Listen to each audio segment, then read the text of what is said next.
Good day, friends and children. This is Green Park. Welcome to Professor Dera's English. Professor M. Desangarajan presents you podcast number 12. Let's have some wonderful time learning English.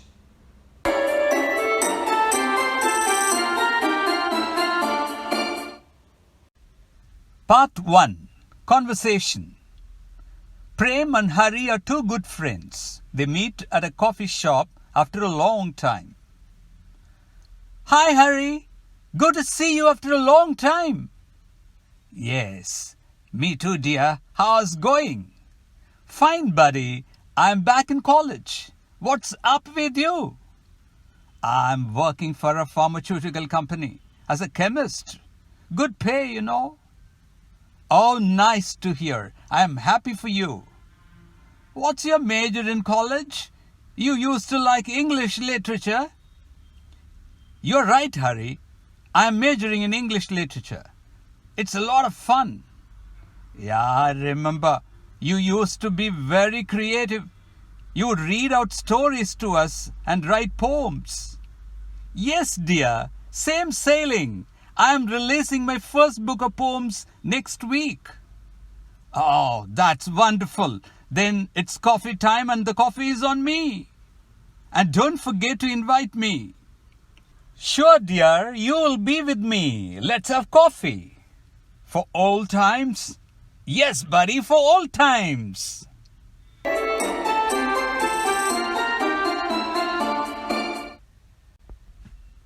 Part 2. Words to learn. Pronunciation, meaning and usage. 1. Paternal. Relating to father. He is my paternal grandfather. 2. Personnel. People employed in an organization. I have been appointed as personnel manager. 3. Plenary. A meeting to be attended by all participants. We were invited to a plenary session on the issue. 4. Protégé. A disciple or learner in following. She introduced her protégé as a sincere candidate. 5. Croissant. A French crescent-shaped sweet roll. They served croissant with fruits for breakfast. 6. Patrol and petrol. P-A-T-R-O-L is pronounced as patrol, which means a group of guards on policing duty around the town. The word P-E-T-R-O-L is pronounced as petrol, which refers to the fuel, gas or gasoline as the Americans would say. Patrol, petrol.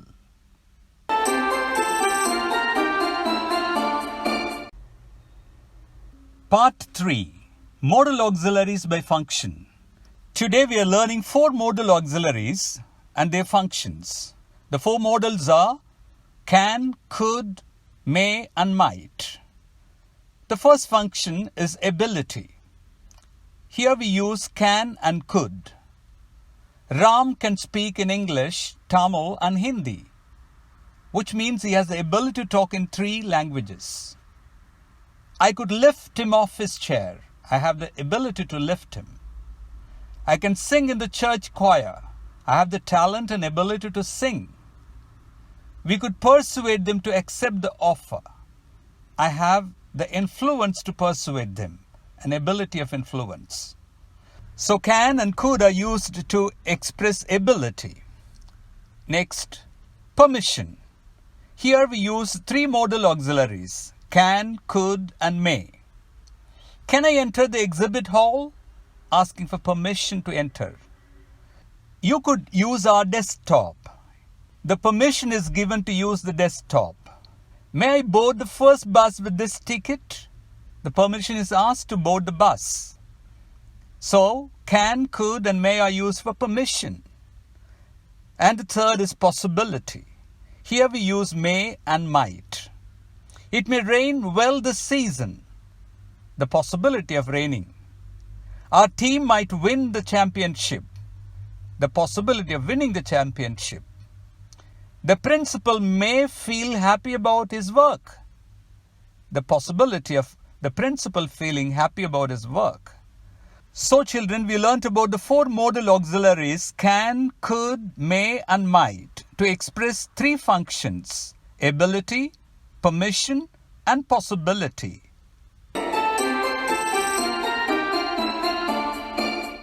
Friends and children, it is story time. Today's story is The Bet by Anton Chekhov. The story. Once a group of friends met at a party.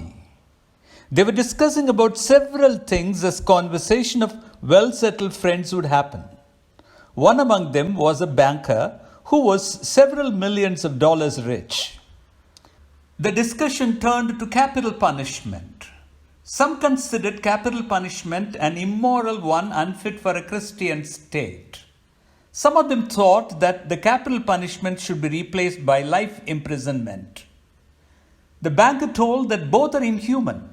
Capital punishment kills a man immediately, and life imprisonment kills a man slowly.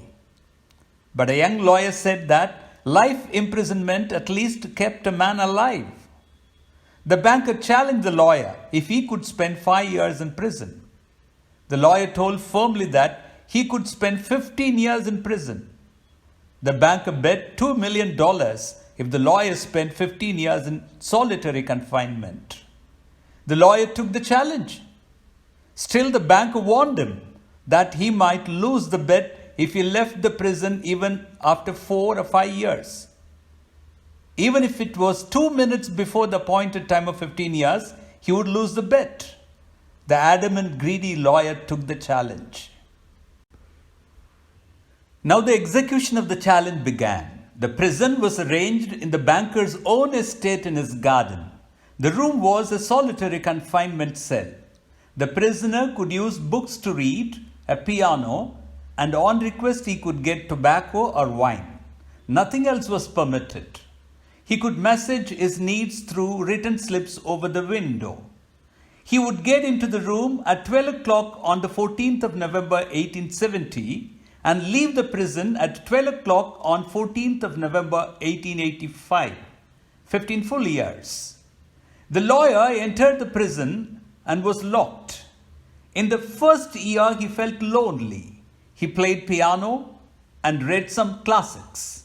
In the second year, he stopped playing piano, but he read some classics, ate, drank, and slept. He wrote his thoughts on paper, but tore them away. Thus went the next few years.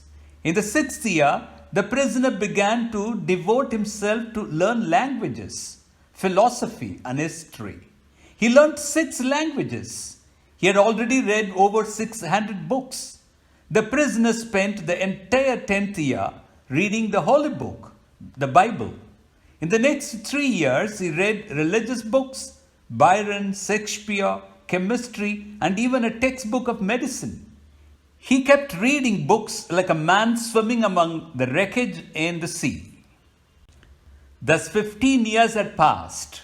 Just one more day to complete his 15 years of self-chosen jail term for $2 million. Now the disturbed banker was walking to and fro in his room. The banker thought, tomorrow at 12 o'clock, he receives his freedom. Under the agreement, I shall have to pay him $2 million. If I pay, it's all over for me. I'm ruined forever. Well, friends and children, the truth of the matter is, the banker who was very rich had lost a lot of money in stock exchange. His assets had dwindled very low. He was not rich enough to pay the $2 million now. The banker said to himself, "Oh, my rotten times, that cursed bet. Why didn't the man die? He's only 40 years. He would take all my money and enjoy life, while I had to go begging. The only escape from my bankruptcy and disgrace is that the man should die." So the idea of murder took shape in the evil mind of the banker. At 3 o'clock in the darkness, the banker moved towards the prison cell with its keys. It was raining. He called out to the watchman, but no reply. He might be in the kitchen. The suspicion of murder would fall on the watchman. The banker reached the cell and looked in through the narrow window. There was a candle burning on the table inside. The prisoner was sitting with his chin supported by his hands and sleeping. The banker waited for 5 minutes. He heard no movement. Then he opened the rusty lock. When the banker entered quietly, the man did not move. The banker expected a cry of surprise from the man sitting inside. Nothing happened. The banker entered the room with least noise and moved to the man at the table. The lawyer had a long beard and long hair like a woman. His body had gone lean and bony. He looked very old to his real age of 40. He kept sleeping in his sitting position. The banker's plan was to push the prisoner to the bed and smother him with a pillow and kill him. Then he saw a long letter that the prisoner had written in front of him on the table under the candlelight. Out of curiosity, the banker took the letter and read. The lawyer prisoner had written that, having read many hundreds of books, he had lived in imagination of romance, adventures, and various moods and characters of human world. The twist is now. Finally, he was fed up with life and its luxuries. What he had found was emptiness of life, and that he did not want to win the bet. He would leave the place a few hours early and lose his bet, and he wanted to disappear into nothingness. This shocked the banker.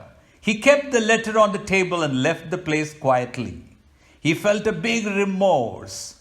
What kind of evil person had I turned to just for the $2 million? It was an unbelievable twist in the banker's life and attitude that the lawyer had rejected and renounced everything, including the prize money of $2 million. In the morning, the watchman ran into his room, announcing the disappearance of the law prisoner from his cell. The grief-stricken banker quietly went to the cell and recovered the letter before anyone could see it. What a twist, friends and children! That's the end of the story and podcast. Friends and children, this is Professor Desingarajan signing off. Thank you.